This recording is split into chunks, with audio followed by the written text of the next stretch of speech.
आदित्य देवीलाल जी।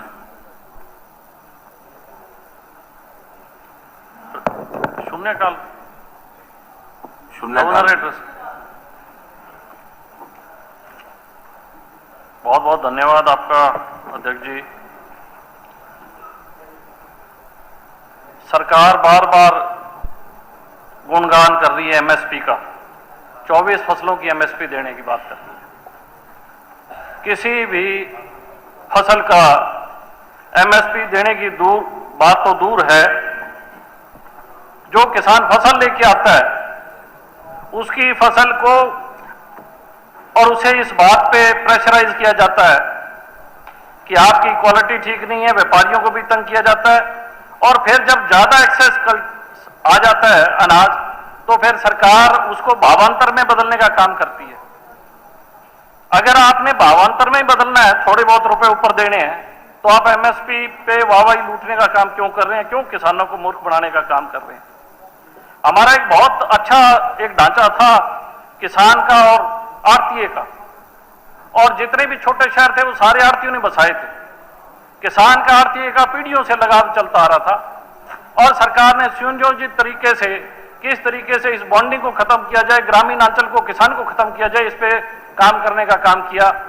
आड़तीया आज भी किसान की मदद कर रहा है, लेकिन सरकार ने सबसे पहले डायरेक्ट बेनिफिट तहत सीधे पैसे किसान को देने का काम किया ताकि आड़तीये को उससे अलग किया जाए।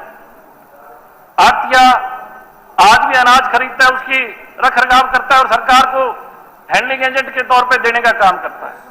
किसान छोटी जोत का है। कहूंगा मैं माननीय सदस्य आदित्य देवीलाल जी से ये पूछना चाहता हूं, क्या आप ये चाहते हैं कि जो किसान है उसको सीधा बैंक से जो पैसा बैंक देता है, जो 3 लाख रुपए तक फ्री बिना किसी उस पे देता है, आप उससे उसको वंचित करवाना चाहते हैं कि केवल आड़तीये से मिले?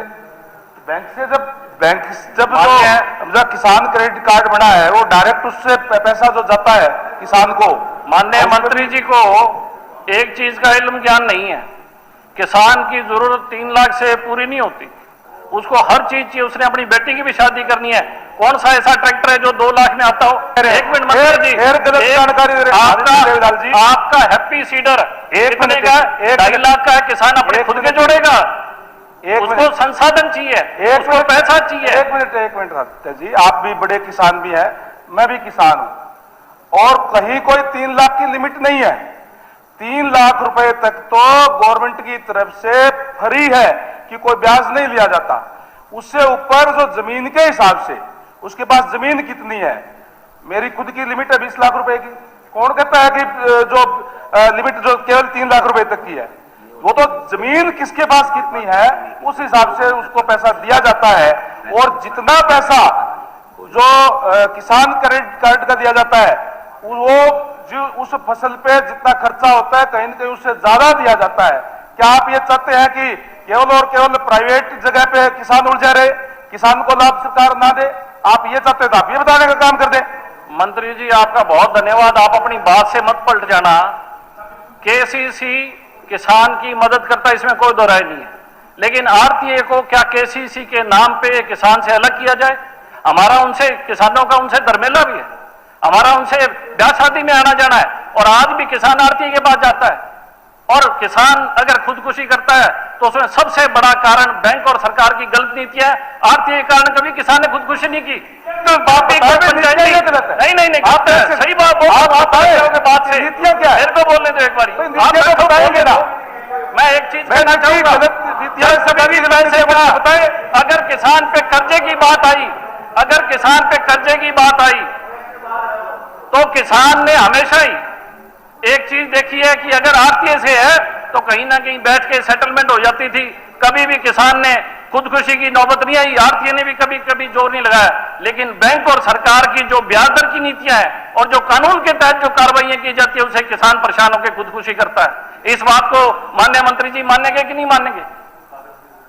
और किसान, एक मिनट, बैंक किसान आड़तीया कभी किसी चीज को नहीं रखा, आड़तीया कभी किसी चीज को नहीं खाता, गलत बोल रहे हैं। तमाम चीजें, दस्तखत, उसके बच्चे, जेवर, हर चीज रहन रखाने का काम करता है।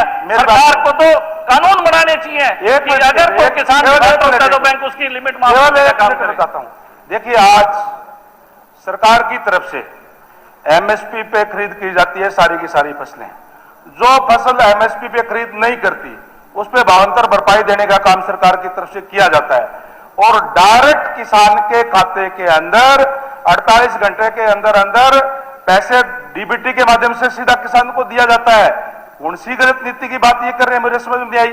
दूसरी बात ये कि आपने कहा कि बैंक की बात कही, बैंक के अंदर 3 लाख रुपए तक तो मैंने ये कहा है कि जो सरकार की तरफ से ब्याज वहन किया जाता है बैंक का 4 तक का होगा, चलो मेरे आपने करेक्ट किया, अच्छी बात है। 4 लाख रुपए तक का ब्याज जो है वो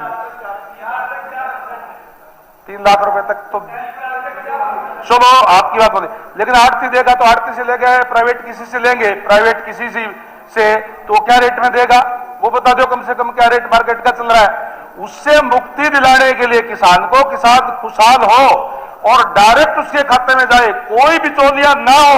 किसान और जो खरीदार सरकार खरीद कर रही है उसके अंदर बिचौलिया समाप्त करने के लिए, किसान को लाभ देने के लिए हमारी सरकार ने एक काम करने का काम किया है। एक किसान परिवार से होकर के भी ये बात उठाते हैं तो थोड़ा अजीब सा लगता है। मंत्री जी ने अभी कहा इस बात के लिए, कोऑपरेटिव बैंक से या सरकारी बैंक से लोन लिया जाता है तो 0% है। जहां तक आप भी कह रहे हैं कि 20 लाख की लिमिट है, इसमें बहुत सारे किसान है सारे, हाँ मेरी भी 20 लाख रुपए लिमिट है, सब मैं बताता हूं। पर मेन पॉइंट ये है कि 3 लाख तक 4% है, उसके बाद नहीं, आगे जो बात है सरकार को इनिशिएटिव लेना चाहिए कि जो 3 लाख से फालतू का अमाउंट है उसमें भी सबवेंशन ऑफ इंटरेस्ट होना चाहिए। बात तो असली ये असली तो फायदा देना चाहते हैं, 1% सबवेंशन दो, 2% सबवेंशन दो, सरकार को सबवेंशन देना चाहिए। बत्रा जी कहने का मतलब ये है। बत्रा जी, हम सारे जानते हैं, आज किसी से भी पैसे ले लें, अगर किसान के पास पशुधन भी होता है और कहीं से भी पैसा आ जाता है तो अगर 5 दिन पैसे यूज किए तो 5 दिन का पैसा लगेगा, 15 दिन लगे तो 15 दिन का लगेगा, 20 दिन लगे तो 20 दिन का ही लगेगा और वो पैसे जितने उसने यूज किए इतने दिन के लगेंगे। 2 भैंस बेच दी, आजकल तो महंगी भैंसे हैं, 1.5 लाख के 3 लाख रुपए उसी टाइम उसका बंद हो जाएगा। लेकिन अगर कोई प्राइवेट किसी से लेंगे तो फिर जो प्राइवेट की बात कर रहे हैं तो फिर उसको पूरा महीने का ब्याज देना पड़ता है। इस व्यवस्था से किसान को छुटकारा मिले, इसलिए ये व्यवस्था करने का काम जो किया है। आदित्य जी, मैं आप शुरू कीजिए। आदित्य जी, बत्रा जी, मान्य बत्रा जी, आदित्य जी शुरू कीजिए। माननीय मंत्री जी, पैडी, ज्वार, बाजरा, रागी, मेज, तूर, मूंग, उड़द, groundnut, sunflower, soybean, sesamum, cotton, wheat, barley, grain, किसी भी फसल की एमएसपी दी हो तो आप बिल्कुल, एक मिनट, आप किसी मंडी का एक ब्यौरा ला के रख दें कि आपने एमएसपी को भावांतर में बदल दिया ताकि आपको पैसा देना ना पड़े। और इसके साथ साथ एक नई चीज और है, किसी फसल की एमएसपी नहीं है, एक भी फसल की एमएसपी नहीं मिल रही है। हर फसल में होती है और उसको आप भावांतर में कन्वर्ट करके और फिर रुपए ले लो। देखिए, पिछली बार जो बाजरा बिका, पिछली बार बाजरा बिका 16 पे, अरे एमएसपी क्या थी? मैं बोलता हूं बाजरा भी, मुझे पता है, मैं भी बाजरा बोलता हूं जो, हाँ मैं बोलता हूं, मैं बताता हूं आपको। देखिए, जो बाजरा बाजार का मार्केट रेट है मान लो 2000 रुपए और सरकारी रेट है 2500 रुपए, 2700 रुपए, तो 700 रुपए को उसको भावांतर भरपाई दिया जाता है। उसमें गलत क्या है? उसने बाजार में बेचा, सरकार को स्टॉक करना नहीं, सरकार को जरूरत नहीं, लेकिन किसान का किसी भी तरीके से लॉस ना हो, इस बात को सुनिश्चित करने का काम नायब सैनी जी की सरकार कर रही है। यह व्यवस्था करने का काम हमारी सरकार ने किया है। जहां तक बात जो दूसरी फसलों की है, कोई भी अगर आज मेरी फसल मेरा ब्यौरा पे अपलोड करता है और आज के जो हमारे जो युवा बच्चे हैं जो किसानों के घर के अंदर है, सबको पता है कि किस तरीके से अपलोड करना है, और वो अपना अपलोड करता है तो जो अपलोड होता है उसका पैसा दिया जाता है। हमने जो हरियाणा गवर्नमेंट की जिम्मेदारी जो है वो केवल और केवल हरियाणा के किसानों की है, इसलिए ये अपलोड की व्यवस्था की है। कोई यूपी का किसान, कोई पंजाब का किसान, कोई राजस्थान का किसान आए तो उन सरकारों की जिम्मेदारी है। इसलिए ये जो मेरी फसल मेरा ब्यौरा का अपलोड करने का काम करते हैं, ताकि हमारे यहाँ के किसान को किसी प्रकार की दिक्कत ना हो और हरियाणा सरकार को दूसरे स्टेटों के वजह से नुकसान भी ना हो। आदित्य जी, बात को समाप्त कीजिए फटाफट। स्पीकर साहब, एक भी फसल किसान की अगर किसी मंडी में जाके आप पूछोगे तो किसानों के साथ एक छलावा किया गया, बहुत बड़ी बड़ी बातें करके एमएसपी, और बाद में सरकार बैकफुट पे अटती हुई।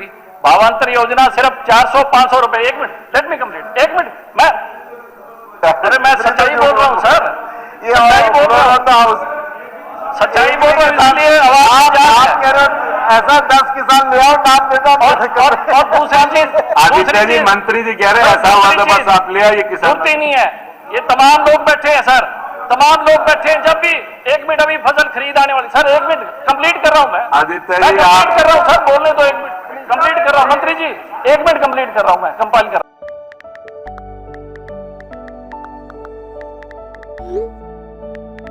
सर बोलने दो, एक मिनट कंप्लीट कर रहा हूं। मंत्री जी एक मिनट कंप्लीट कर रहा हूं मैं, कंपाइल कर रहा हूं।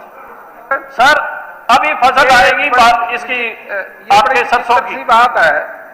देवीलाल जी के परिवार का व्यक्ति किसानों के खिलाफ बोल रहे हैं, बड़े शर्म की बात है ये। सर माननीय मंत्री जी को मेरी बात समझ नहीं आई।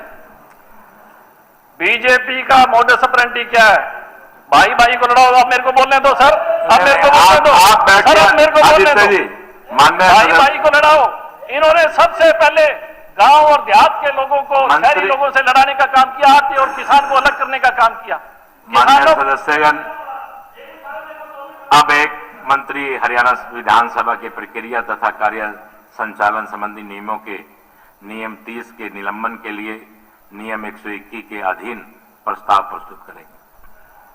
अध्यक्ष महोदय, मैं प्रस्ताव प्रस्तुत करता हूं कि वीरवार 26 फरवरी 2026 को अंतिम 2 घंटे के दौरान गैर सरकारी कार्य करने के संबंध में प्रस्ताव है, जहां